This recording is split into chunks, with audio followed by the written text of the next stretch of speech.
ગીર અને ગુજરાતનું ગૌરવ હીરબાઈ લોબીનું નિધન થયું હતું.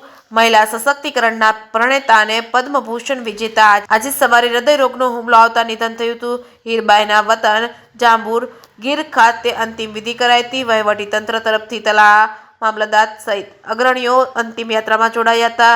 નગારચી મહિલા મંડળના સ્થાપક અને પ્રમુખ, તલાળા તાલુકા પંચાયતના સાસણ સીટ પર ચૂંટાયેલા ડેલિગેટ સભ્ય, તાલુકા પંચાયતના સામાજિક ન્યાય સમિતિના અધ્યક્ષ તેમજ ગણ્યા ગણાય નહીં એટલા એવોર્ડ મેળવનાર અને છેલ્લે મદદશ્રી એવોર્ડ મેળવનાર, સમાજમાં નવો ચીલો પાડી પોતાની આગવી ઓળખ ઊભી કરનાર, મુઠ્ઠી ઉછેરા માનવી એવા પરદુખ ભજન એવા હીરબાઈબેન ઇબ્રાહીમભાઈ લોબીનું અવસાન થયું હતું. જે કેસની ગુજરાતી સાથે મહેશ વાજા, સોમનાથ. મારું નામ ગફ્ફારભાઈ મોહમ્મદભાઈ કુરેશી. આજે જાંબુર ગામના હીરબાઈબેન લોબીનું અવસાન થયું છે. એ પદ્મભૂષણથી પણ નવાજવામાં આવેલા.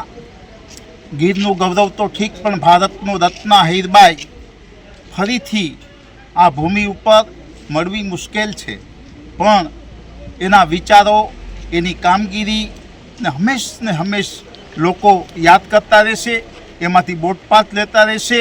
અને આજે એના અવસાન નિમિત્તે પોલીસ ખાતું, મામલતદાર, અનેક અધિકારીગણ એની આજે અંત્યેષ્ટ આમદા વિદાય આપવા માટે જે ઉપસ્થિત થયું છે, એ પણ એક હીરબાઈ માટે અને મુસ્લિમ સમાજ માટે અને આમ સમાજ માટે ગૌરવની વાત છે. બસ હીરબાઈ એટલે હીરબાઈ એટલે હીરબાઈ.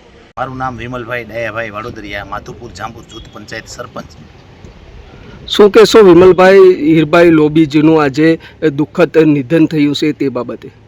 આજે અમારા તાલાળા તાલુકામાં માધુપુર અને જાંબુર ગામમાંથી આજે અમે રતન ગુમાવ્યું છે, જે અમે ક્યારેક કલ્પી ના શકીએ એવું અમને રાષ્ટ્રપતિ દ્વારા અમારે હીરબાઈબેન લોબી, એક મહિલા જેમને